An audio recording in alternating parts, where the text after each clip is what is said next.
हम सबसे पहले पीपल्स पार्टी का शुरू करते हैं, क्योंकि मेरी भी अंडरस्टैंडिंग ये है कि ये जो फेडरल मिनिस्टर्स यहाँ पे आए हैं उसके बाद में पार्टी में नई रिफ्ट्स पैदा हो गई हैं। तो पीपल्स पार्टी से शुरू करते हैं कि पीपल्स पार्टी के अंदर जब ये मिनिस्टर्स आए हैं तो क्या चैलेंजेस आ रहे हैं। कुछ हलकों का आप मिसाल दे सकते हो, किस किस हलकों में किस तरह के कैंडिडेट्स नाराज़ हो रहे हैं या इस वक्त वो रिफ्ट्स शुरू हो गई हैं।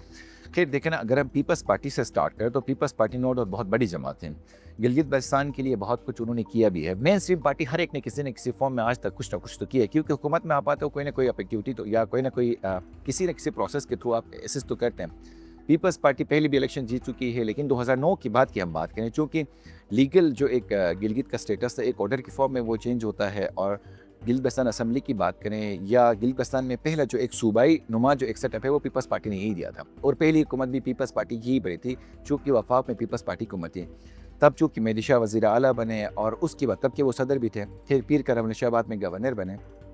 और पीर करम अली शाह वाली बात भी है कि वो भी वज़ीर आला के कैंडिडेट थे, लेकिन उसके हल्के में बाई इलेक्शन होता है, किसी कैंडिडेट की डेथ होने की बात वो बात में होता था, वो वज़ीर आला नहीं बन सके। फिर होते होते जब सिस्टम आगे आया तो यहाँ पे एक सिनेरियो ये डेवलप हुआ कि जो पार्टी एक बार इलेक्शन जीतती है अगली बार बहुत बुरी तरह हार जाती है। पीपल्स पार्टी 2015 के इंतखाबात बहुत बुरी तरह हार गई। 9 में हालांकि हुकूमत अच्छी बनाई, 15 में बुरे हाल हो गए इसके।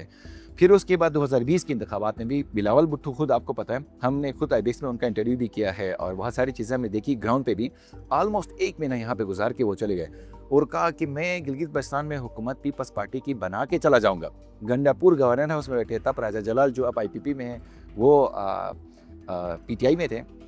उन्होंने गंडापुर ने भी ये कहा कि यार ये मेरी मुझे कट जाएंगी लेकिन मैं सीट वीट नहीं दूंगा, क्योंकि मटके मारना सियासतदान के वैसे भी काम भी होता है और अवाम भी जोशील होते हैं। तो फिर ना मुझे कटी ना सीट मिली न नहीं, अच्छा गंडापुर जीत गया भारत, गंडापुर जीत क्योंकि गया, हाँ अच्छा। एंड में ये हुआ कि गंडापुर दोबारा हार गया, वो इसलिए कि कोर्ट से बाद में जमील जीत गए। ठीक, राइट था जमील का, तो खैर पतौला और उसका बड़ा लंबा केस चला। अब मसला ये भी है तो वो फिर बाद में हम डिस्कस कर लेंगे, पहले पीपल्स पार्टी के सिनेरियो को समझते हैं। 20 में भी पीपल्स पार्टी को अच्छा परफॉर्म करने में कामयाब नहीं हुई, तो पीपल्स पार्टी के अंदर थोड़ी बहुत रिफ्ट जो गवर्नर के अपनी एक ज़ाहिर है। अभी जो गवर्नर है मेहदी शाह साहब बड़े सीनियर सियासतदान है, वेटरन पॉलिटिशियन है, उसका अपना एक लॉट है, तो पार्टी के अंदर अपनी एक वेटेज है। इसी तरह हम बात करें अमजद एडवोकेट की, बहुत मेहनत किया उन्होंने, ग्राउंड से आए हैं और बहुत अच्छे पॉलिटिशियन हैं, उनका एक अपना वेटेज है। तो थोड़ी बहुत हर पार्टी में चल रहा होता है। अब हुआ ये है कि दोनों खैर एक पेज पे वफाकी लीडरान की मुदाखलत के बाद और बहुत सारी चीज़ों की अंडरस्टैंडिंग होने के बाद अब एक पेज पर आ गए। लेकिन अमजद एडवोकेट चूँकि सूबाई सदर हैं तो एडमिनिस्ट्रेटिव जो चीज़ें होती हैं वो सदर देखता है। अब जब सदर देखता है तो बीच में अमजद एडवोकेट का इख्तलाफ भी था कि यार मेहदी शाह क्यों बात करे, वो ज़ाहिर गवर्नर है तो गवर्नर एक इंतज़ामी ओहदा है, आप एक बैट ने, ठीक है वफाक की तरफ से आपको एक ओहदा दिया गया। तो खैर 19-20 पीपल्स पार्टी में ये थोड़ी बहुत हर पार्टी में होता है, लेकिन पीपल्स पार्टी में होता रहा। अब उसके बाद क्या हुआ, अमजद एडवोकेट थोड़े से फ्रस्ट्रेट भी हो गए, यार मतलब बस हो गई, 15 में भी हम हार गए इलेक्शन, 20 में भी हार गए, अपोजिशन में 10 साल हो रहे हैं, अवाम मुतालबा करें कुछ दो, हम अपोजिशन में बैठ के दे नहीं सकते हैं। तो इस वजह से फ्रस्ट्रेशन जब पीक पे आया तो वो कह रहे हैं यार एक ही हाल है, जो जीत रहा है पकड़ के ले आओ पार्टी में, वो पीपल्स पार्टी का हो ना हो जो भी हो। पीपल्स पार्टी वाली बात खत्म हो गई ना, आप इलेक्टेबल हैं, जीत सकते हैं, पोजीशन आपकी बेहतर है तो आप आ जाएं, जियाले भी आलम को 1 सेकंड 2 स्टेप पीछे रखें।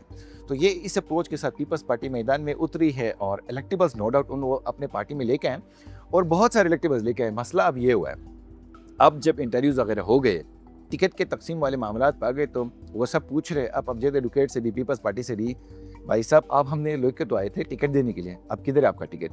अगर हम कुछ हलकों की अगर हम मैपिंग करते हैं, बल्तिस्तान के अंदर बात करें, गिलगित डिवीजन की आप बात करें, दियामा रस्तों में से सिर्फ हुंजा की आप देख लें, हुंजा हल्का 6 है बेसिकली, और उसके अंदर ज़हूर करीम पिछला उनका उम्मीदवार है पीपल्स पार्टी का। अब कर्नल इम्तियाज़ जो वहाँ पे हैं वो पीपल्स पार्टी में इस अहद के साथ आए थे, या ये वादा वहीद हो गया था कि हम आपको टिकट देंगे, यही कुछ इनडायरेक्ट समझौते वगैरह हो गए थे।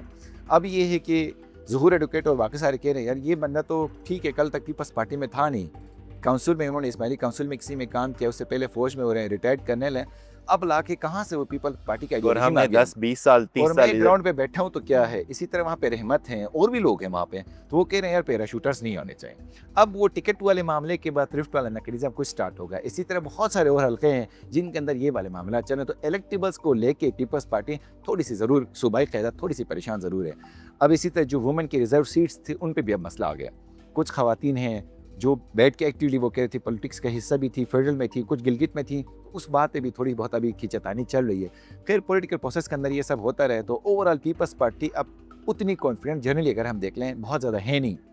इसका मतलब ये नहीं है कि वो किसी वीक जोन पे है या बैक फ्रंट पे, ऐसा नहीं है, बट मुकाबले में है और ग्राउंड में बहुत ज़्यादा फेवरेबल पोजीशन किसी एक पार्टी नए की भी नहीं है। चैलेंजेस इमर्ज हो रहे हैं। अमजद रुकैर खुद की बात करें, पहले वो 2 हलकों से जीते थे, नगेर से भी और हल्का 1 से भी, हमारे पीछे जो हल्का आपको नज़र आ रहा है, लेकिन इस बार ज़ाहिर है कोई ऐसे कंफर्म हल्के नहीं है जहाँ पे कहा जा सकता हो कि यहाँ से पीपल्स पार्टी इतनी सीट्स निकालने में कामयाब होगी। दावे तो ज़ाहिर हर बंदे करता है, इसी तरह नून लीग की भी ये हालत है, इसी तरह पीटीआई, आईपीपी जो भी पार्टीज़ है उन सब के लिए हालत है। हमने चूंकि स्टार्ट पीपल्स पार्टी से किया, तो पीपल्स पार्टी के हवाले से ओवरऑल ये तो इस सारे सिनेरियो का क्रक्स अगर देखें खासतौर पे पीपल्स पार्टी का, तो वो ये नज़र आ रहा है कि पीपल्स पार्टी जो है दैट वाज नोन फॉर कि वो जियालों का ख्याल रखे, हमेशा जियालों को अपलिफ्ट करे। उन्होंने इस तरह ज़्यादा लोटे कभी इस तरह से ऐड नहीं की, जिसको हम लोटा बोलते हैं, जो इलेक्टिबल्स के लिए जो टर्म यूज़ होता है। तो इस बार मेरे ख्याल में उन्होंने अपने उस आइडियोलॉजी पे बहुत बड़ा कॉम्प्रोमाइज़ लगाया है। गिलगित बल्तिस्तान में बहुत साफ नज़र आ रहा है कि उन्होंने नए किस्म के लोग जिनका कोई ताल्लुक नहीं है पार्टी से, और जियाले उस वजह से नाराज़ हो रहे हैं, राइट। थोड़ा सा हमें ये भी समझना होगा कि जीबी के अंदर जनरली एक और फिनोमेना जो जीबी के ना, वो बाकी पाकिस्तान के मेन स्ट्रीम पॉलिटिक्स से मुख्तलिफ है।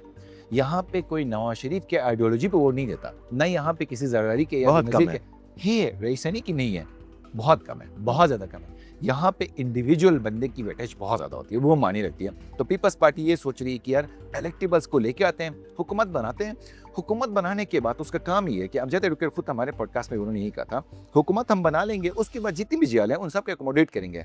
अब ठीक है, लेकिन जियाला क्या नारा लगाता हुआ जाएगा और हुकूमत बनाने के बाद मतलब नहीं बनाओगे तो क्या है? एक बंदा जो ग्राउंड से लेके मेहनत करके यहाँ पहुँचे, जिसकी पार्टी में 5 साल, 10 साल, 15 साल, 20 साल खिदमत हैं, आप उन्हें उसको बैक फुट किया है। तो जनरली जो आइडियोलॉजी वाला कॉन्सेप्ट है यहाँ पे उतना अप्लाई नहीं होता, और पीपल्स पार्टी के मामला भी कुछ इस तरह।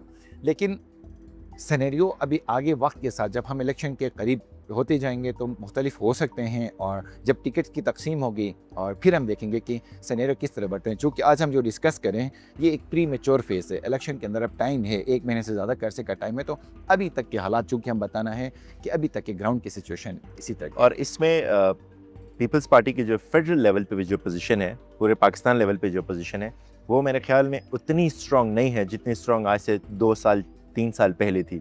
इन टर्म्स के PMLN की जो पॉपुलैरिटी है मेरे एस्टिमेट के हिसाब से नेशन वाइड, वो रिलेटिवली अभी जो रिसेंट इवेंट्स हुए हैं US ईरान वॉर को लेके या पाकिस्तान इंडिया वॉर को लेके, उसके बाद उसकी पॉपुलैरिटी में फ़र्क आया। तो पीपल्स पार्टी की पोजीशन मेरे ख्याल में उस लेवल पे नहीं है कि वो कार्ड्स शायद उसके रिलेटिवली कम हो गए। आप समझते हैं इस तरह है? नहीं, इतना डिफरेंस नहीं है मेरे ख्याल से। क्योंकि हम थोड़ा सा पीछे जाए तो लास्ट में जो पाकिस्तान इंडिया का वॉर हुआ था, तब भी बिलावल भुट्टो चूँकि फॉरेन मिनिस्टर, और उसके बाद भी उन्होंने जो काम किया था इंटरनेशनल मीडिया के अंदर पाकिस्तान को रिप्रेजेंट किया था, तो पीपल्स पार्टी का नेशनल वाइड चीज़ें बेहतर है। ज़ाहिर है एक पंजाब की ज़ाहिर मेन स्ट्रीम जो हुकूमत है, PM है, वो तो मुस्लिम लीग नून के हैं, लेकिन सदर पीपल्स पार्टी के हैं। इसी तरह पंजाब में हुकूमत मुस्लिम लीग नून की है, लेकिन सिंध की अगर हम बात करें वो पीपल्स पार्टी के है। तो जनरली फेडरल पे बहुत ज़्यादा मुस्लिम लीग नून और पीपल्स पार्टी का कोई इतना डिफरेंस नहीं है। और इस्टेब्लिशमेंट की जहाँ तक रिलेशन की बात है, क्योंकि एक ब्रिज पे दोनों खड़े हुए हैं, उसमें पीपल्स पार्टी और नून लीग तकरीबन मोरलेस एक ही फ्रंट पे वो बैठे हुए हैं, इतना डिफरेंस बहुत ज़्यादा कोई नहीं है। तो लेकिन एक एज ज़रूर आया है कि ट्रम्प साहब रोज़ उठ के फील्ड मार्शल और शहबाज शरीफ का नाम ले रहे हैं, तो नून लीग के अपेरेंटली जो पॉपुलैरिटी है थोड़ी सी वो बहुत ज़्यादा मतलब बढ़ गई है। लेकिन at the same time Peoples Party को भी बहुत ज़्यादा पीछे नहीं लाया जा सकते, जो कि सपोर्ट बेसिकली पीपल्स पार्टी और नून लीग की इक्वली है। तो 3 बेसिकली यहाँ पे एक पेज पे 3 बड़ी पार्टीज खड़ी है, उसके अंदर इस्टेब्लिशमेंट, नून लीग और पीपल्स पार्टी तीनों मिला के, तो बहुत ज़्यादा कोई डिफरेंस नहीं है। तो इतना कोई फ़ायदा नहीं होना कि शहबाज साहब की चूँकि ट्रम्प साहब ट्वीट करें और पाकिस्तान का बिल्कुल इमेज बड़ा है, पूरी दुनिया के अंदर बड़ा है, लेकिन इतना भी डिफरेंस नहीं है कि वो यहाँ पे पीपल्स पार्टी भीग पा जाए और नून लीग बहुत ज़्यादा कोई वाह वाह हुई।